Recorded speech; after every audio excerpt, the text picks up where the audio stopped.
This is why I often laugh when I hear someone say, well, we haven't found archaeological evidence to support this or that. Well, 94% of the land of the Bible has not been excavated. Do you think the evidence might be in the other 94%? Let's talk about archaeology just as a discipline. I think one of the things I learned when I audited an archaeology class at Southern Evangelical Seminary is that it's better to use the word affirm or illuminate rather than saying a finding is going to, prove something. Talk about that a little bit. What are the limits of archaeology? What can it do? What does it not do? And what is it? Well, archaeology is a subscience of anthropology. So anthropology is the study of human behavior, human ways, and archaeology is human material remains. So it is very different from, say, paleontology, which is dealing with dinosaurs and dinosaur remains. If humans and dinosaurs interface with each other, they're probably in the tummy of the dinosaur that will find the human. So there's very different ways. The science itself is about 150 to 170 years old, so still very, very new. And we are currently in what I would call the golden age of archaeology, really. We are cutting edge now it's a soft science, but all the hard sciences interface with it. And so, like on my staff, I have numismatist and geologist and microbiologist and so forth.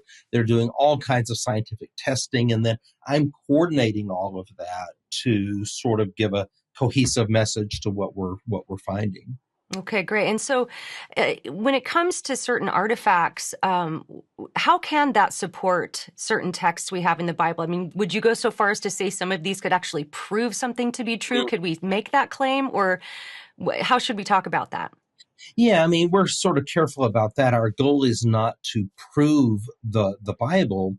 It doesn't have to be proven, but in the process of doing scientific archaeology, it certainly establishes the veracity of a text. It creates verisimilitude. And a verisimilitude is when what we find in the material culture matches what we would expect to find if the text were true. So it passes the smell test, in other words. It's very consistent with what you would expect to find. If you think back to the famous Indiana Jones scene from The Last Crusade, when he's in the classroom talking to his students and he writes truth on the chalkboard and says, if it's truth you're looking for, that's in Professor Hall's philosophy class down the hall. Here we're dealing with fact. Well, and so it is true. In one sense, we do bifurcate. I mean, we do want cold, hard fact. Truth is the faith claims that go with it. And I'll give you an example. I've written extensively on this. I mean, we now know that Jesus existed. Nobody's really seriously claiming that there wasn't a historical Jesus. I could prove to you that Jesus existed, when he died, where he died, and how he died. What I cannot prove to you is that he died in your place. Right. See, that's a work of the Spirit. That's a truth claim.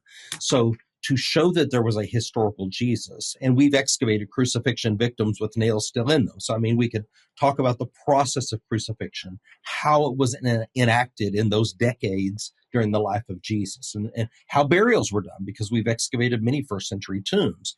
So all of that adds to that texture, to that verisimilitude. But did he die in your place? That's a truth claim. So I would prefer to say that archaeology illuminates the text and sets it into a context, really, so that we can understand it here and now the way that they did then and there. It reminds me of the way theologians talk about special revelation versus natural revelation, right? Paul talks about this in Romans 1, how every person who's ever been born can look out into creation and know that there is a God and even know certain things about his divine attributes, but you're not going to get the Trinity from looking out into nature, right? You need the special revelation that is God's word, where he has revealed himself in his word. So it kind of sounds like there's like a similar type of thing going on there.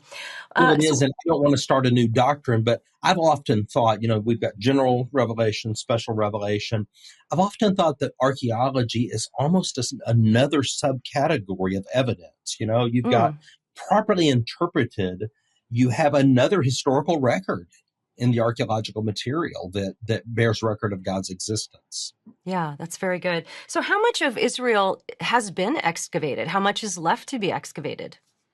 Well, let me throw the question back to you. How much do you think has been excavated? Well, I think not very much has. Am I right about that? You're right. Yeah. About 5 or 6%.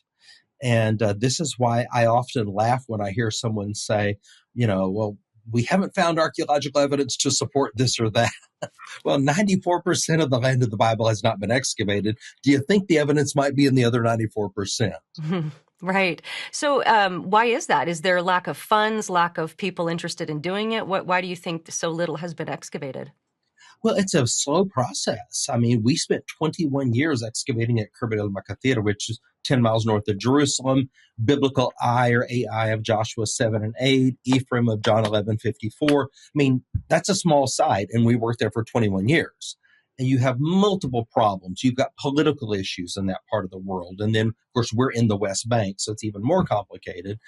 Yes, funding issues, wars, famines, pestilences, COVID-19, I mean, just anything imaginable that could get in your way, vandalism. So all these things are factors, but by and large, we do have access and we're able to work, but we have to, it's sort of like digesting a meal, you eat and then you have to digest that. So we excavate for, say, 5 weeks in the summer, and then it takes us the rest of the year to understand what we excavated, to do our testing and to write it, to publish it. Wouldn't it be much easier just to eat all my food for the day in one meal? But then I really wouldn't be able to digest it properly. Right.